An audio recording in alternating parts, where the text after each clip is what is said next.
నమస్తే. శ్రీ గురుభ్యో నమః. శ్రీమాత్రే నమః. అందరికీ నమస్కారం.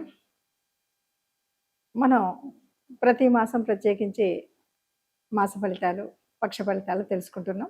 అందులో భాగంగా మన జన్మ జాతకంలో గనక ఉండేటువంటి ఆ ద్వాదశ భావాల్లో గురుస్థానం ఎక్కడుంటే ఎలాంటి ఫలితాలు ఇస్తాయి, ఇది తెలుసుకుందాం. ఎందుకంటే గురువు బృహస్పతి దేవగురువు, అలాంటి గురువు పెద్దనైన గ్రహం.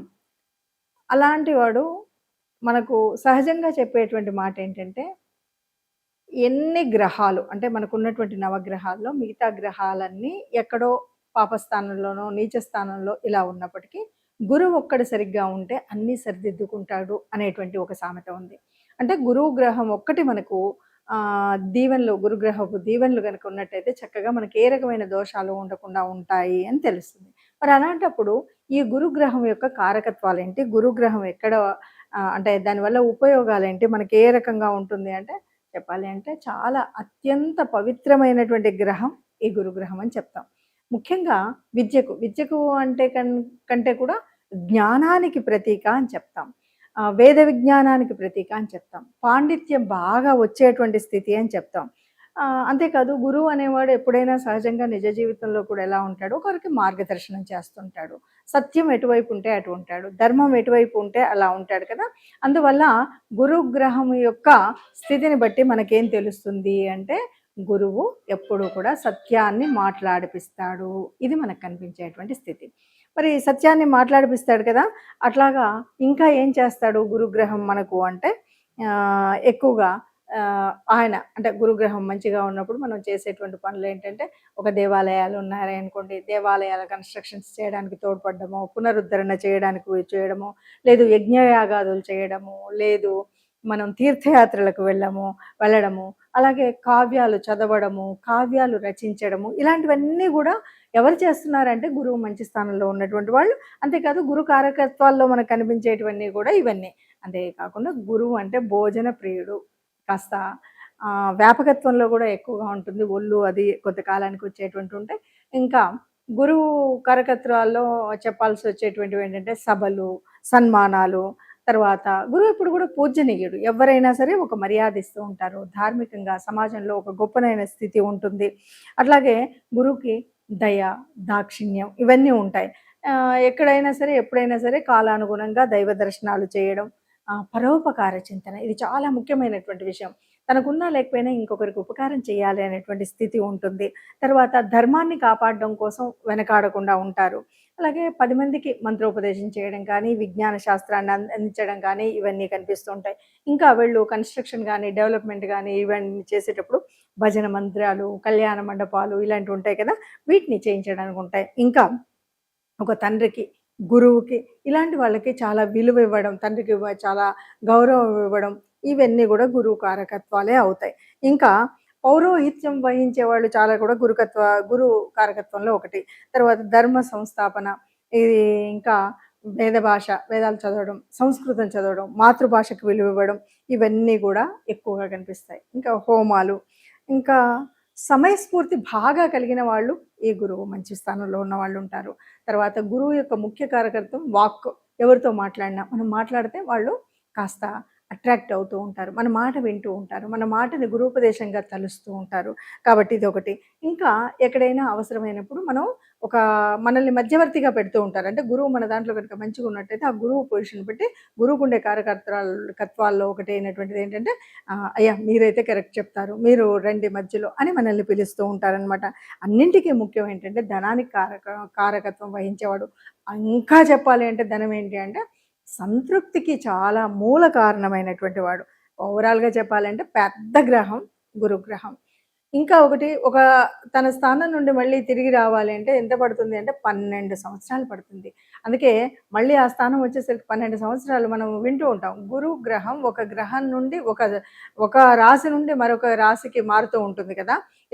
అలా 12వ సంవత్సరం మళ్ళీ అక్కడికి వచ్చేసరికి మనకి ఏమొస్తుందంటే, ఒక్కొక్కసారి మనకి ఒక్కొక్క పుష్కరం వస్తుంది, ఒక్కొక్క నదికి పుష్కరం వస్తుంది. ఇది మనకు తెలిసినటువంటి విషయం. ఇలాంటి గొప్పనైనటువంటి గురువుకి మరి ఆయనకి ఈ మన జ్యోతిష్య చక్రంలో, జాతక చక్రంలో అంటే సహజ చక్రం ఏదైతే ఉందో అందులో ఉచ్చ, నీచ ఉంటాయి కాబట్టి ఆయనకు గురువుకి మరి తన స్వంతిల్లు ఏది అంటే ధనుస్సు రాశి, అలాగే తన ఇంకొక ఇల్లు ఏది అంటే మీన రాశి. ఇక ఆయనకు ఉచ్చం కర్కాటకం, నీచం మకరం. మరి ఇలాంటి పరిస్థితులలో గురువు ఒక్కొక్క భావంలో ఉంటే ఎలా ఉంటుందో చూద్దాం. 9వ ఇంట్లో గురువు ఉంటే ఎలా ఉంటుంది? ఈ 9వ గురువు అన్నప్పుడు కూడా మీరు చూసుకోవాలి. 9వ స్థానం ధనస్సు కదా, బచక్రంలో 9 కరెక్టే. అలా కాకుండా నీ లగ్నం ఏదైందో అక్కడ నుండి 9వ ఇంట్లో గురువు ఎలా ఉంటాడో అక్కడ నుండి లెక్క పెట్టుకోండి. ఇది మనం చూసుకోవాల్సింది. తర్వాత గురువు అంటేనే మెంటార్ కదా, ఎప్పుడు కూడా మార్గదర్శనం చేస్తారు కదా. అలాగా చాలా వరకు అందరినీ ఒక మార్గదర్శనం చేసి నడుపుతాడు, ధర్మాన్ని నేర్పిస్తాడు, ఇలా చేయాలి అని చేసి చూపిస్తాడు. మంచి చదువు, మంచి ఉద్యోగం, మంచి భాగ్యం, మంచి భవిష్యత్తు ఇవన్నీ కూడా మంచిగా ఉంటాయి. అయితే ఒకవేళ గురువు ఎఫ్లిక్ట్ అయితే ఇవన్నీ కూడా రివర్స్లో కనిపిస్తాయి. ఇది కాస్త చూసుకోవాలి. దానికి పరిహారాలు ఏమన్నా ఉంటే చేసుకోవాలి. కొన్నిసార్లు ఎలా ఉంటుందంటే తండ్రికి కొన్ని బాధ్యతలు ఉంటాయి. మనం ఒక చిన్న ఆలోచన చేస్తే తండ్రి ఉన్నాడు, తండ్రికి తండ్రి లేడు, అక్క చెల్లెళ్ళు ఉంటారు, ఇవన్నీ బాగుంటాయి. అనుకోకుండా తండ్రి మూలపడ్డాడు. ఈ బాధ్యతలన్నీ ఎవరు స్వీకరించాల్సి వస్తుంది? ఈ తండ్రి చేయాల్సిన బాధ్యతలు స్వీకరించవలసిన పరిస్థితి 9వ ఇంట్లో గురువు ఉంటే చేయవలసి వస్తుంది. అయితే దీంట్లో ఇలా అందరికీ పనిచేసి సాధించేదానికంటే పోగొట్టుకునేది ఎక్కువగా కనిపిస్తూ ఉంటుంది. అందుకని ఎంత అవసరమో అంతే మనం ఖర్చు పెట్టడం అనేది చూసుకోవాలి ఈ 9వ ఇంట్లో గురువు ఉన్నవాళ్ళు. ఇక 5వ దృష్టితోటి 1వ ఇంటిని కాపాడుకోగలుగుతాడు, 1వ ఇంటిని చూస్తాడు. వీళ్ళ పిల్లలు చాలా మంచివారుగా ఉంటారు. తన దగ్గర పనిచేసే వాళ్ళు కూడా ఈయనకు సహాయం చేయడం అనేటువంటిది కనిపిస్తుంది. ఇక 9వ దృష్టితో 5వ ఇంటిని చూస్తాడు కాబట్టి మంచి అంటే పిల్లలకు మంచి రక్షణ చేయగలుగుతారు. 5వ ఇల్లు అంటేనే పిల్లలు, తన దగ్గర చదువుకునే వాళ్ళు, తన చుట్టుపక్కల ఉన్న చిన్న పిల్లలు, వాళ్ళందరినీ ఎవరు చూస్తాడు? 9వ ఇల్లు అంటే భాగ్యస్థానం. భాగ్యం అంటే మంచి డబ్బుతో కానీ, తండ్రి స్థానం నుండి కానీ, గురుస్థానం నుండి కూడా వాళ్ళకి మార్గదర్శనం ఇచ్చేటువంటి పరిస్థితి ఉంది. ఇక 7వ దృష్టితోటి 3వ ఇంటిని చూస్తాడు.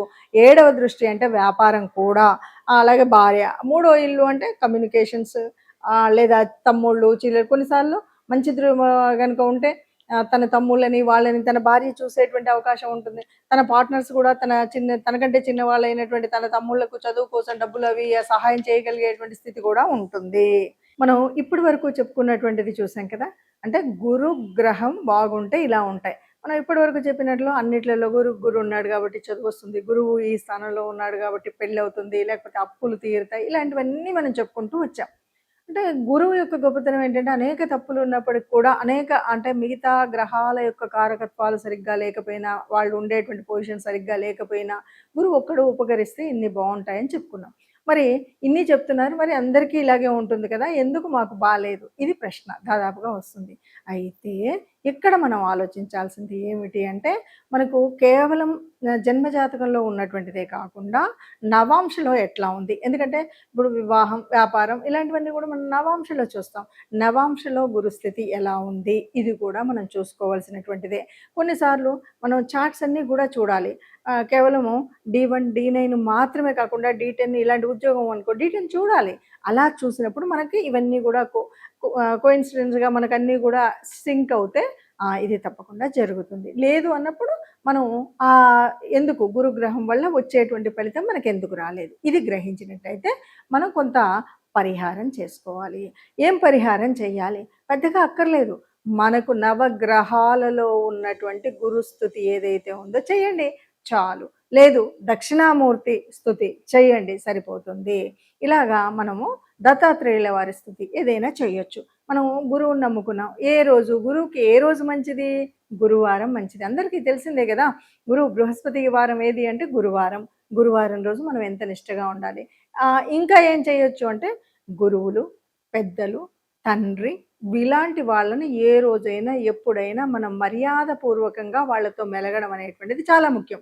వాళ్ళకి అవసరమైనప్పుడు సాయం చేయడం చాలా ముఖ్యం. అంటే పెద్దలు ఎవరైతే ఉన్నారో, వృద్ధులు ఎవరైతే ఉన్నారో, తండ్రితో సమానమైనటువంటి వాళ్ళు ఎవరైతే ఉన్నారో వాళ్ళకి కావలసినటువంటి సహాయాలు చేస్తూ వాళ్ళని గౌరవించడం అనేటువంటిది మరొక రకమైనటువంటి చర్య. ఇక వీటితో పాటు ఇంకా ఏం చేయొచ్చు అంటే మరి గురువుకి వర్ణం ఏంటి? పసుపు వర్ణం. పూజ చేసేటప్పుడు పసుపు వర్ణంతో పూజ చేయొచ్చు గురువుకి. లేదు మనము శనగలు, శనగపప్పు ఇవి ఉంటాయి కదా, వీటిని మనం దానంగా ఇవ్వడం. ఎక్కడెక్కడ ఇవ్వచ్చు అంటే గురువులకు సంబంధించినటువంటి దేవాలయాలకు వెళ్తాం, అక్కడ మనం అక్కడ మనకు తోచినంత, ఇవ్వగలిగినంత శక్తి మేరకు దాన ధర్మాలు చేయడం కూడా ముఖ్యమైనటువంటిది. అలా దాన ధర్మాలు చేసేటప్పుడు మన గురువు అనుకరిస్తాడు.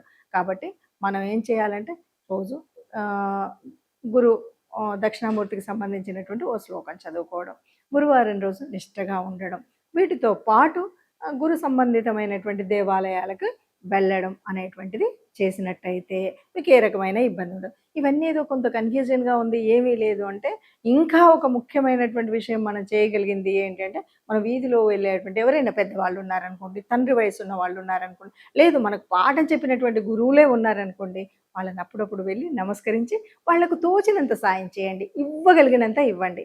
ఇక ఇదేదీ లేదు, మాకు ఎవరు లేరు అంటే ఏ గోశాలకు వెళ్ళి గోగ్రాసాన్ని ఇవ్వండి. కానీ మనం గురువుకు ప్రత్యక్షంగా ఇచ్చినట్టయితే మంచి ఫలితాలు వస్తాయి. అది మనం చేయవలసినటువంటి మన అంటే గురుగ్రహ దోషాలుండి మనం అనుకున్న ఫలితాలు అందించలేకపోతున్నారు అనుకున్నప్పుడు మనం ఇలాంటివి పరిహారాలు కూడా చేసుకున్నట్టయితే చక్కగా గురుగ్రహం నుండి వచ్చేటువంటి శుభ ఫలితాలన్నీ పొందవచ్చు.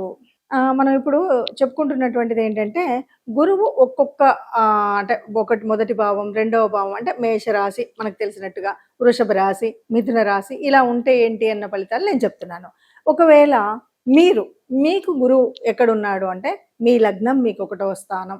ఫర్ ఎగ్జాంపుల్ ధనస్సు మీకు లగ్నస్థానం అనుకోండి, మీకు 2వ స్థానం ఎక్కడ? మకరం, 3వ స్థానం కుంభం, 4వ స్థానం మీనం. అలా చూసుకోండి. అలా చూసుకున్నప్పుడు ఈ చెప్పినటువంటి ఫలితాలు సరిగ్గా ఉంటాయి. అంతే నేను ఒకటన్నాను, నేను మేషరాశి కాబట్టి మేషరాశిలో చెప్పారు కాబట్టి మీరు మేషంలో చూసి ఇంకొక లగ్నం ఉంటే కుదరదు. ఇది ఒకటి దృష్టిలో పెట్టుకొని ఈ ఒక్కొక్క అంటే గురువు ఏ భావాల్లో ఉన్నప్పుడు ఎలా ఫలితాలు ఇస్తారో మనం చూద్దాం.